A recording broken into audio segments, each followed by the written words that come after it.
we've had all of these different kind of people. We've even had Obama trying to put in all of his input, and yet nothing, absolutely nothing is happening in Israel and Palestine. What's happening is that it's even worse. It's been radicalizing the Palestinians. Now we have Hamas and Fatah who are being called names. Now we have the Israel who are being also called names, massacring lots of Palestinians. The end result is that the disputes are not going anywhere, aka status quo is not working. What does that mean? That means that when status quo is not working, you have two options. You can either continue the negotiations or you can go to war. And we think that in both cases it's morally wrong. I'll tell you why. But firstly, two issues in this debate. Firstly, does this solve disputes? And secondly, the idea behind societal states. First, dealing with a couple of attacks in the case, right? Because the first thing they told you was this. Look, sit down. Look, the problem is that it's voted. And they said that these people don't consent to it. But then what about soldiers who go out and fight for all of these wars? What about the rest of the people who will be fighting these wars? It's no different than a single person, right? The second thing they said was, look, child rights. What has child rights got to do with this? Obviously, we're not going to send a child to go fight. It's going to be a consenting adult, right?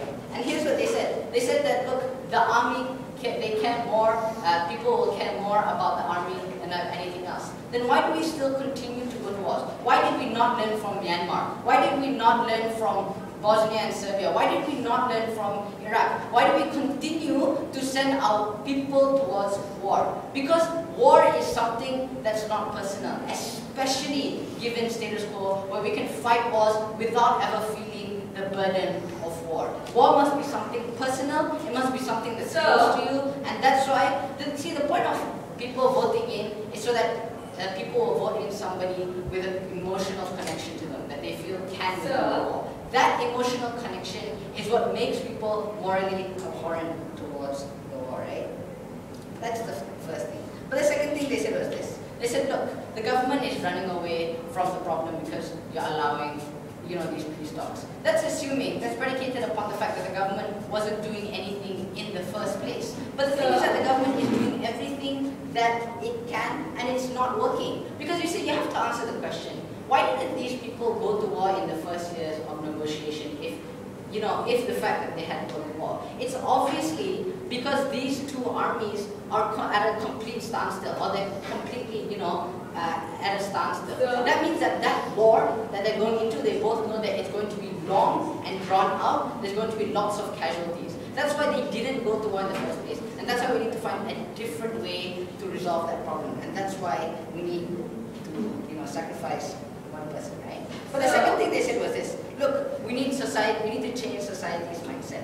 The problem when you say you want to change society's mindset is that war isn't legitimate in the first place. People dispute the results of war all the time. We tell you this. Inside our proposal, you can't dispute a person dying. That's why it's important that he dies, right? That's why it's important that it's only one person. That's why it's important that you have only one arbiter. But the second thing they said was this, more aggression will happen. But we say no, more aggression will happen when you have one side physically triumphing over another side because these people were forced. But when both sides consent to give up, then there's no problem, right? I have two substantive today.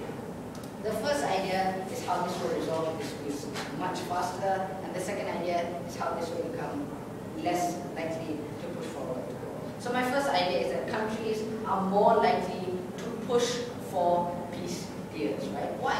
It's because we have to recognize that eventually that countries like in Israel, or why don't they push for peace talks in status quo, right? Because countries like Israel will continue to use weird maneuvers and peace talks and continue to lie and say and completely drag out the situation and continue to massacre Palestinians, right, until they can get an upper hand. That means that they will continue to do peace talks that aren't working and then wait for these people to go on. Under our status quo, under our paradigm, right, what happens is that it's already at a last resort, and that means that countries will push for more deals because they know that if I don't push for a deal, I can't drag it out anymore like I'm doing in status quo. I can't continue to make weird maneuvers that Israel is doing. I have to push forward a deal, otherwise my country is going to be at stake between two people who will fight it out, right? And that's important, right? So, that's why our paradigm is better.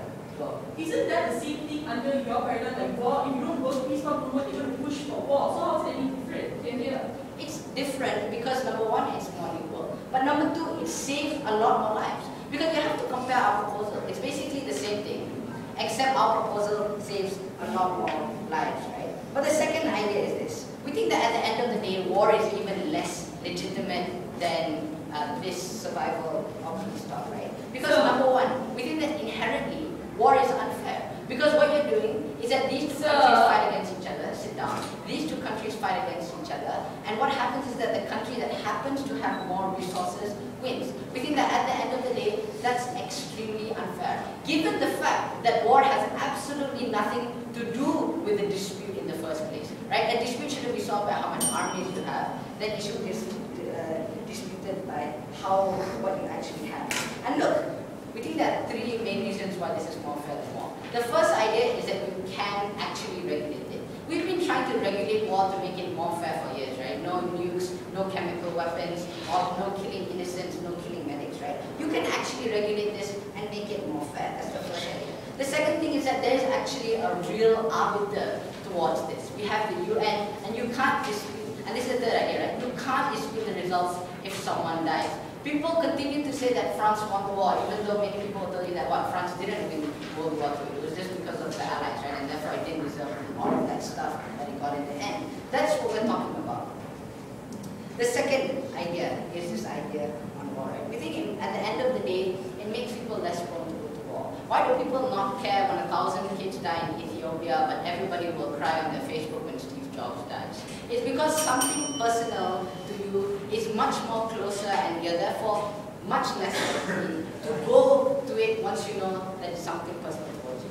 What does that mean? It means that, again, you'll continue to push for more peace deals. You'll continue to not simply use legal maneuvers, and you can't simply lie to the people because the government can't simply hide the fact that this person died. If he died, he died. The government can't cover up the facts like it's doing now, and that's extremely important. The inability to cover up the facts and the transparency. The reason why we're in this debate is